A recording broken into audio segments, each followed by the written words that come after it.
pessoal, tudo bem com vocês?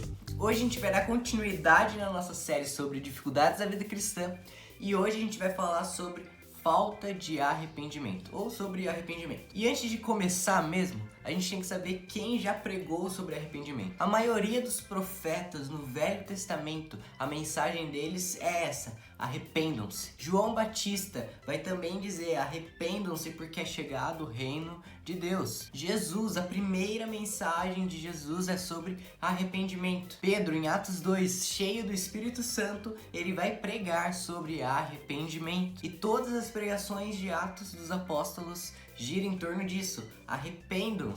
Lá em Apocalipse, na carta às 7 igrejas, para todas elas Jesus vai dizer a mesma coisa: arrependam-se.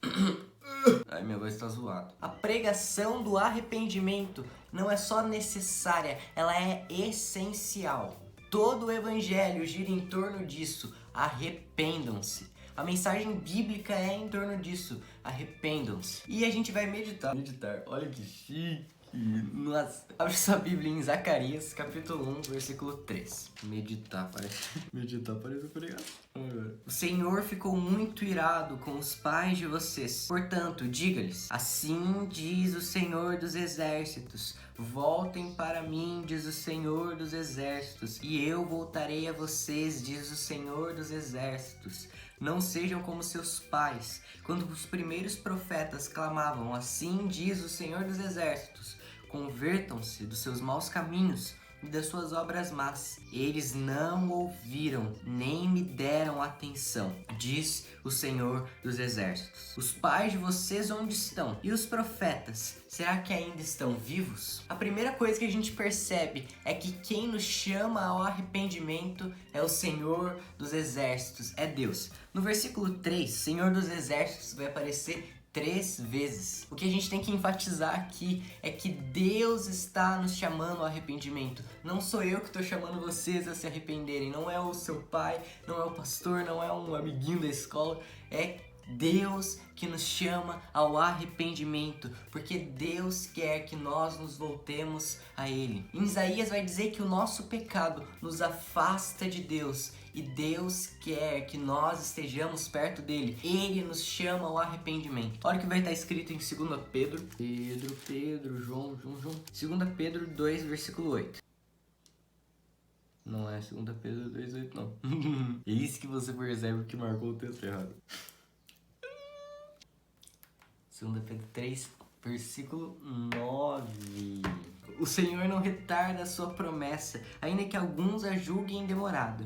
Pelo contrário, Ele é paciente com vocês, não querendo que ninguém pereça, mas que todos cheguem ao arrependimento. Deus quer que nós nos arrependamos. Deus quer que nós nos cheguemos mais próximos dele. Mas os pais dessas pessoas que estão ouvindo a mensagem, a geração passada, também era pecadora e Deus também chamou eles ao arrependimento. Só que eles não quiseram se arrepender. Eles não deram atenção à voz de Deus que estava falando com eles. Eles quiseram persistir nos seus ídolos, adorando a estátuas de pedra, de bronze, em vez de adorar a Deus. Eles preferiram viver para eles mesmos, obedecer à vontade deles, do que obedecer a Deus e à vontade de Deus. E o que vai acontecer com essa geração? Essa geração, Jerusalém vai ser invadida pelo imperador do Império Babilônico, por Nabucodonosor. E essa geração vai ser escravizada. E Jerusalém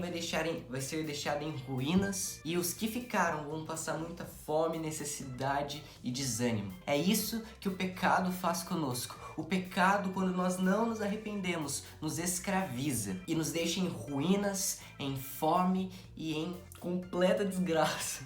Por quê? Porque o pecado, a única coisa que ele faz é nos matar de pouquinho em pouquinho e nos escravizar. Por isso, Deus nos chama ao arrependimento. E a falta de arrependimento gera escravidão e gera morte. E por que eles não se arrependeram? Porque esse povo era extremamente orgulhoso. Eles não queriam admitir o seu erro, eles não queriam admitir que estavam errados, eles não queriam admitir que precisavam de um Deus que os livrasse. E a gente é muito orgulhoso, muito mesmo. A gente não gosta de admitir que nós erramos, pecamos, que nós não conseguimos, que nós precisamos de alguém, de um Salvador. E é isso que o Evangelho faz. O Evangelho rasga o nosso orgulho, porque não tem sombra de mérito humano na salvação. Deus, por sua graça, vem e nos salva.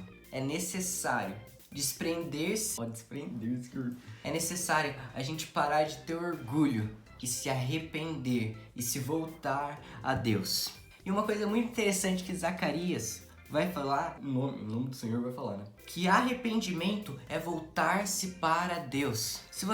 Provavelmente você já ouviu isso, que arrependimento significa metanoia, mudança de direção. E essa mudança de direção é ir em direção a Deus. Quando pecamos, nós não precisamos fugir da cruz. Quando pecamos, nós temos que ir em direção à cruz. Judas fugiu da cruz e não havia mais esperança, porque toda a nossa esperança deve estar em Jesus. Só existe esperança em Jesus. Quando pecamos, devemos ir em direção a Ele e mudar os nossos pensamentos, as nossas emoções e as nossas ações. Quando pecamos, devemos ir em direção a Deus, nos arrepender, nos sujeitarmos a Ele. E a partir de baixo, quando a gente está obedecendo a Deus, nós podemos resistir a Satanás e então Ele fugirá de nós no momento da tentação. E uma coisa muito bonita é que quando nós nos voltarmos a Deus, Ele se voltará para nós. Deus está pronto para nos receber. Deus está pronto, de braços abertos, a receber o filho pródigo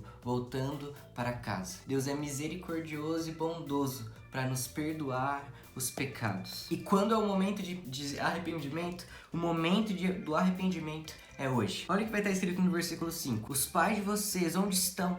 E os profetas, será que ainda estão vivos? Os pais deles não se arrependeram e morreram. Depois da morte não tem jeito de se arrepender, gente. O momento do arrependimento é hoje. Toda vez que você ouve a mensagem do Evangelho, você deve se arrepender, pois essa pode ser a última vez que você ouve o Evangelho. Não saia desse vídeo sem se arrepender e ir em direção a Deus. Eu te faço o desafio e o meu desafio é você ir em direção a Deus, abandonar o seu pecado e fugir da aparência do mal. Ir em direção a Deus e se dobrar diante dele em arrependimento. Ora mais, lê a Bíblia, é nóis, tchau.